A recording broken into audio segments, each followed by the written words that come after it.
I'll be able to create at least 4,000 jobs. तो India के पास बहुत बड़ा पोटेंशियल है. Revenue of around 10,000 crore next year, from manufacturing to end to service. हर चीज हम करेंगे. तो जो एक गवर्नमेंट का विजन है कि हम इंडियन के हाथ में अथॉरिटी कैसे रख सकते हैं.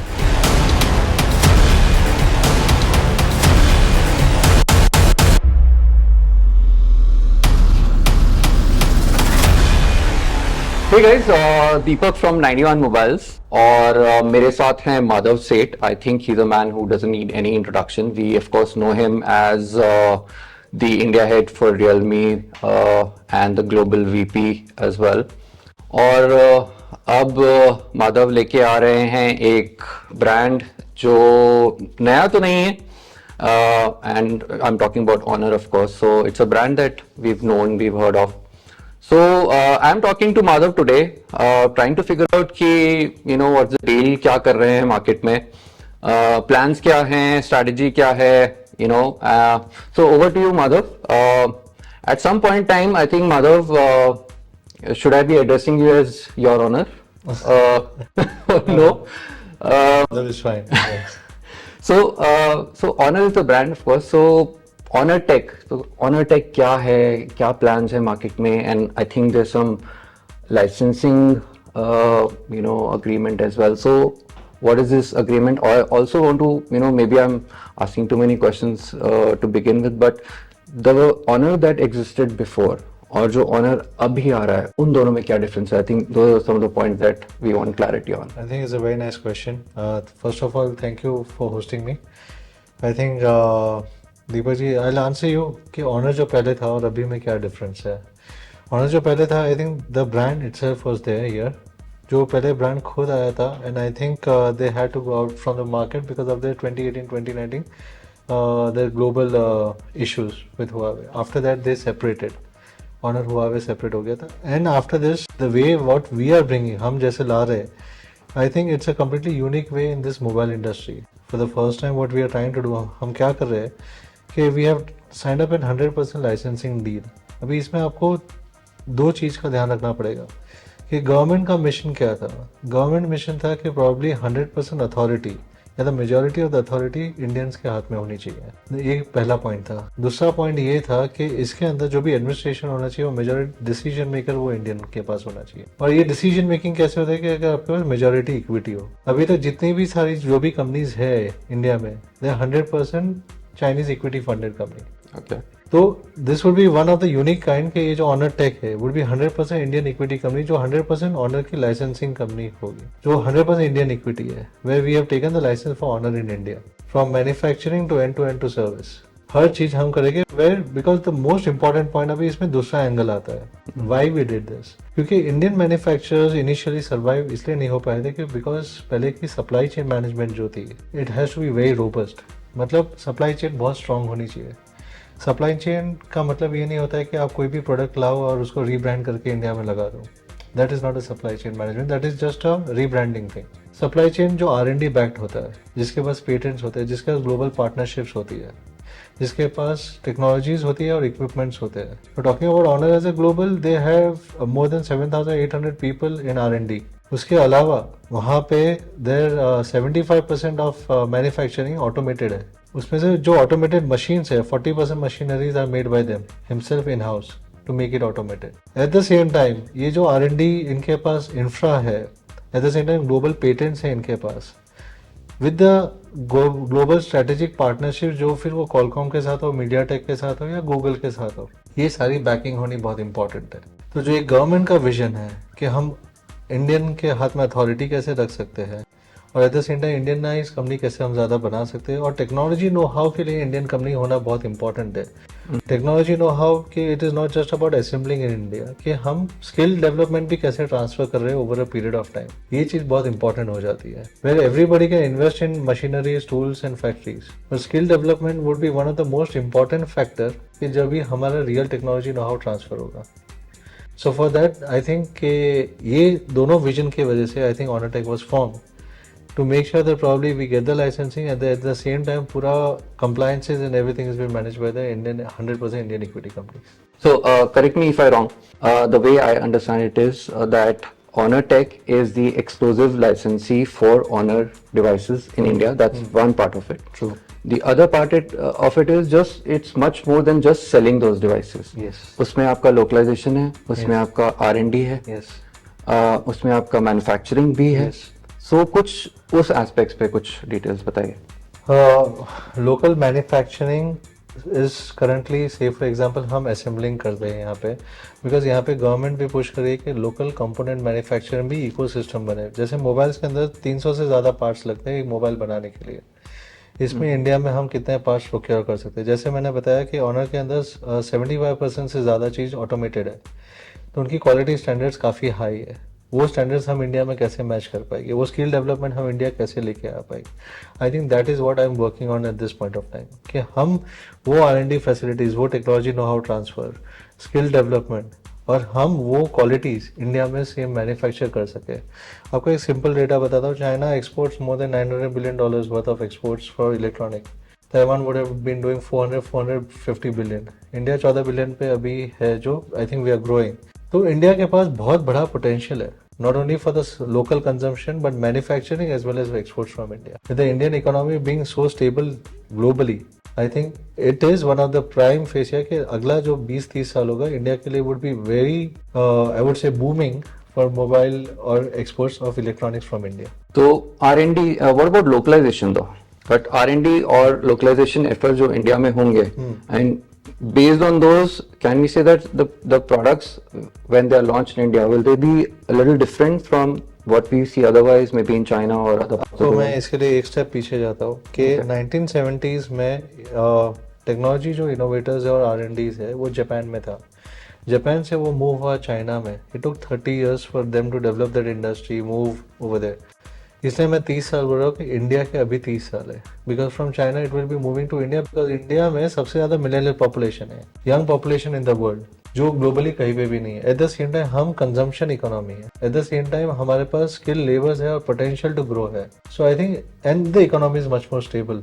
तो ये सारे factors will be making the growth factors for India for the next 30 years, the next 2 or 3 decades for the growth of the entire mobile electronic industry. So इसमें manufacturing, जो आपका second question है कि manufacturing will by default come. Component ecosystem has to come. Without that, there's no point of getting into manufacturing, because हम अभी जो assembly कर रहे हैं उसको manufacturing के लिए सारे components और ancillaries को भी आना रहेगा, which eventually everybody is coming. And I can see a lot of government push to bring them also along with it. So it is not just about assembling, it is also about component ancillaries company setting up the shops in India, कि जिसकी वजह से हम component भी यहाँ पे बना सके.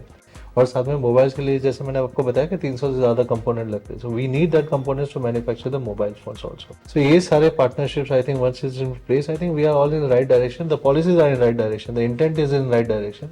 आई think probably the results will come.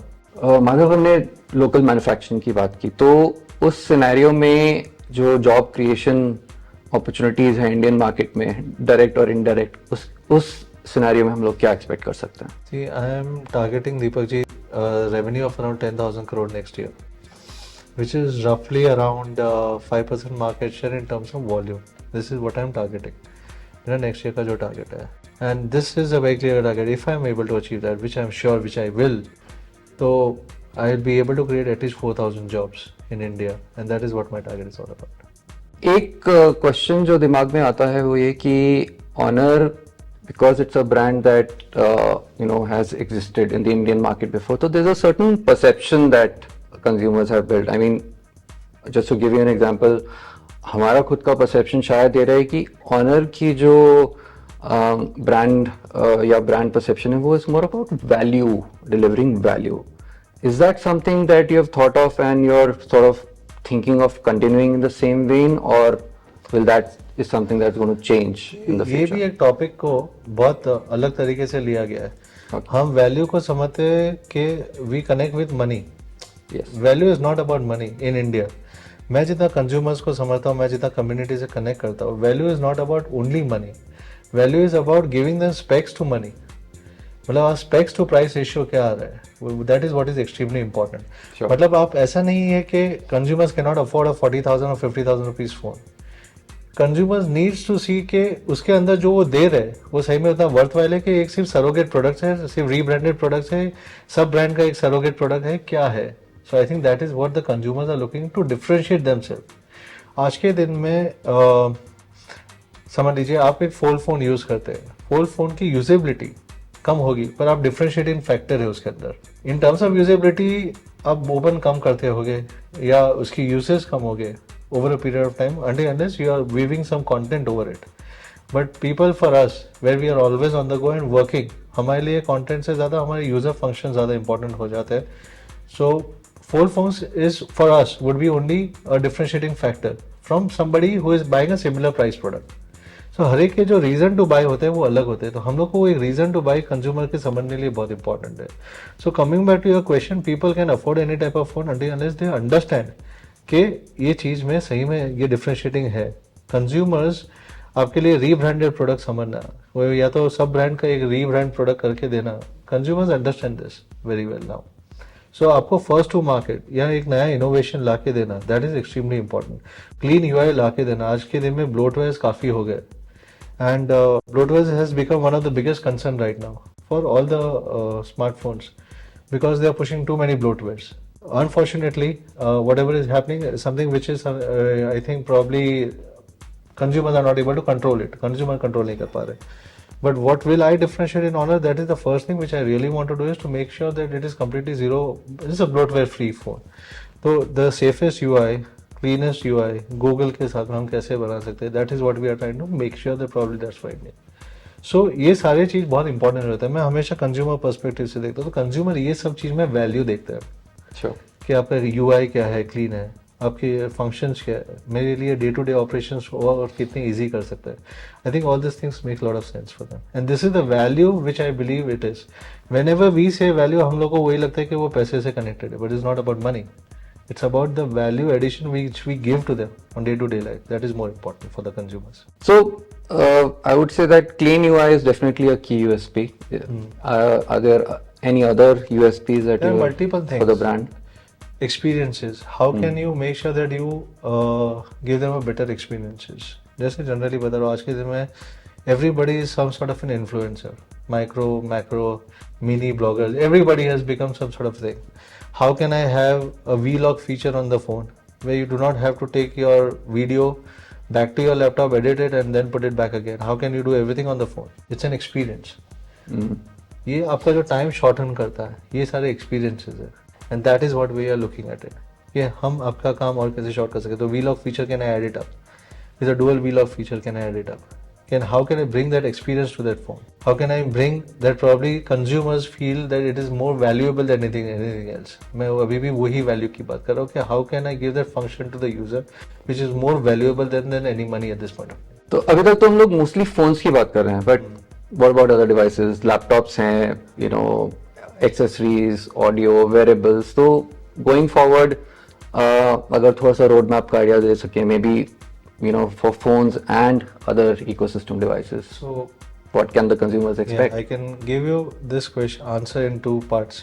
Okay. First of all, जो Honor की जो मेरी इंडिया की स्ट्रेटजी रहेगी वो फुल फ्लेजेड ब्रांड की रहेगी, which would be mobile from starting from X series. जो X सीरीज है which is entry level to going up to the mid rangers.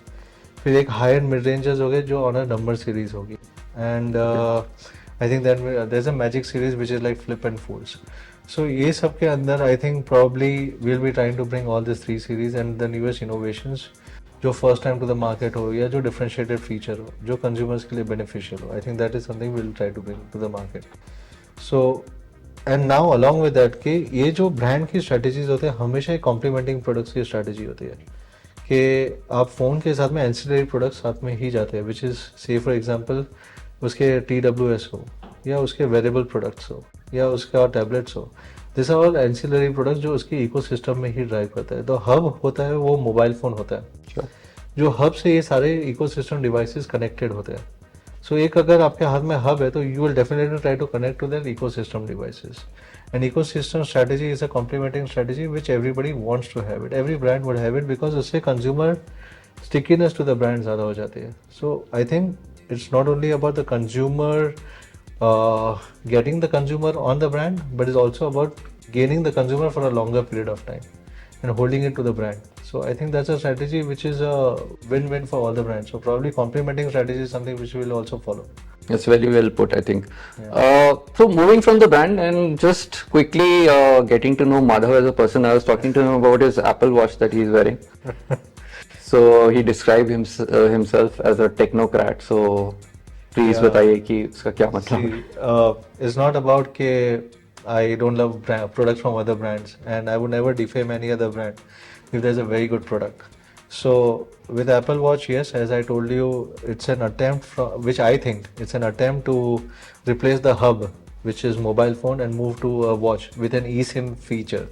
So I think that is something which I look and try and explore all different type of technologies. मैं सारे technologies जितने भी होते हैं मुझे ऐसा है कि पहले जाके खोलूँ और उसको use करूँ.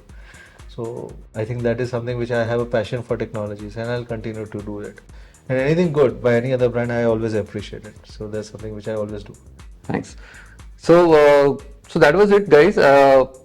Thanks so much, Madhav, for spending this time with us. We are looking forward to what Honor has to offer, I think, in the coming days and months. All the best to you for the launch. I think the Indian consumer, of course, is a tough nut to crack.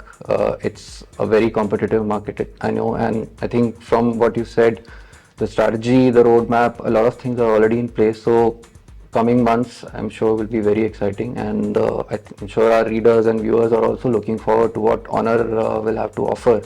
I'm sure. Right. So thanks so much. Definitely, I think, as I said, users will understand that what Honor is trying to differentiate from before, and how this Honor Tech will help to build the Indian vision moving ahead. I think that is going to be extremely important. All right. So that's it, guys. That's Madhav and me, Deepak, signing off. Thank you very much. Thanks.